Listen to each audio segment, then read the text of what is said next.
मेरे परदादा कहते थे, अगर अच्छी खासी रिश्तेदारी खराब करनी हो तो पैसा दे दो, उसके बाद बाकी काम पैसा अपने आप कर देगा। सुधीर ने अपना ज्ञान बांटते हुए सुभाष से कहा, जो यहाँ अपने मित्र और पड़ोसी के साथ बैठा, आज घर में जो हुआ वो शेयर कर रहा था। आज उसकी साली और साढ़ू आए थे। वैसे तो उसकी पत्नी वाणी और उसकी साली गीता में अच्छी पड़ती है, पर आजकल कुछ सही नहीं चल रहा। गीता के पति ने एक प्रॉपर्टी में इन्वेस्ट किया था और अब उनका पैसा फंस गया है। ऐसे में वो परिवार मुश्किल दौर से गुजर रहा है। वाणी ने उसे बिना बताए उस प्रॉपर्टी को लेने के लिए अपनी बहन को कुछ रुपए उधार दिए थे। दोनों में ये तय हुआ था कि जब तक गीता वो पैसे लौटा नहीं देती, तब तक उसकी सारी गोल्ड ज्वेलरी वाणी के पास रहेगी। अगर किसी वजह से वो पैसे लौटाने में नाकाम रही तो ये सब वाणी का हो जाएगा, ताकि इससे उसके पैसे की भरपाई हो सके। अब यही ज्वेलरी उनके बीच अनबन की वजह बन गई है, क्योंकि जब गीता ने वो ज्वेलरी उसे दी थी, तब से अब तक गोल्ड के रेट दोगुने हो गए हैं। अब गीता का कहना है कि वाणी को उसमें से आधी ज्वेलरी उसे लौटा देनी चाहिए, जबकि वाणी का तर्क है कि जैसे गोल्ड के रेट बढ़ा है, ऐसे ही कम भी हो सकता है। इसीलिए समस्या का कोई हल नहीं है। उसे इस ज्वेलरी से कोई मतलब नहीं। ये सिर्फ गीता की अमानत है उसके पास, जो सिर्फ एक गारंटी के तौर पर उसके पास रखे हैं। उसे अपने पैसे ही चाहिए। बहन की ज्वेलरी बेचकर वो अपना पैसा वापस पाना नहीं चाहती। इसीलिए जब तक गीता उसके पैसे नहीं लौटाती, वो उसे ज्वेलरी नहीं देगी, ना पूरी ना ही आधी। जबकि गीता का कहना है कि वाणी के मन में लालच आ गया है। ज्वेलरी उसकी है, इसलिए फैसला भी उसका होगा।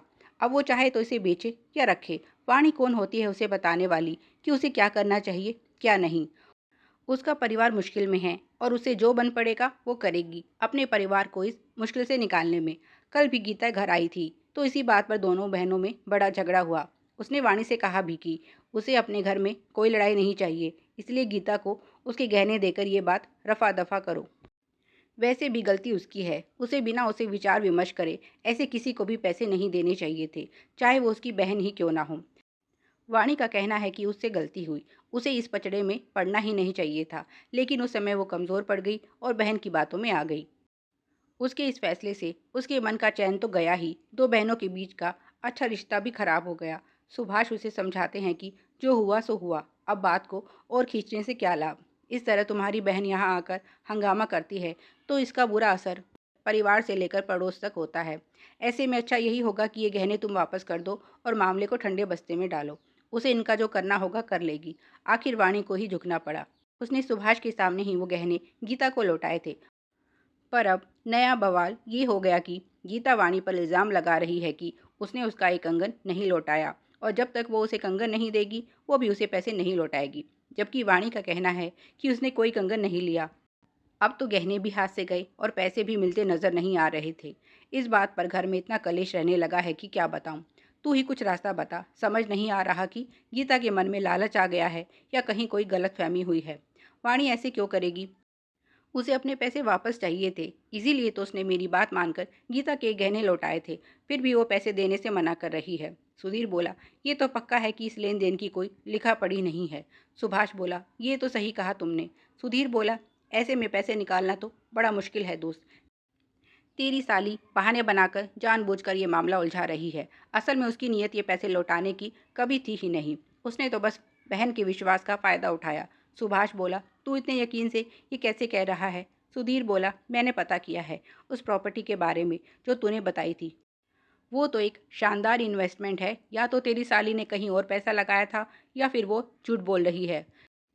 फिर सुधीर एक मित्र से बात करवाता है जो सुभाष को उस प्रॉपर्टी की सारी बातें समझाता है। अब ये तो साफ था कि गीता उनसे झूठ बोल रही थी।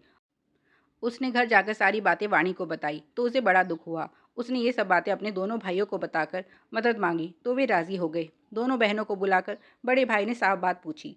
गीता अब भी अपनी बात पर कायम रही तो बड़े भाई ने कहा, ठीक है, वाणी तुम्हें वैसा ही कंगन देगी और तुम उसके पैसे तैयार रखना। वाणी को भाइयों ने पहले ही समझा दिया था कि बड़े नुकसान से छोटा भला। एक कंगन की कीमत उसके पैसों के सामने कुछ नहीं है। ऐसे में गलती उसने की थी तो थोड़ा दंड भी सहना होगा। गीता तो मामला उलझा कर रखना चाहती है, पर अब क्या बोलती। भाइयों तक बात पहुंच गई थी। अब तो उस पर पारिवारिक दबाव था। बहन से तो रिश्ता खत्म था, अब भाइयों से कैसे तोड़ती।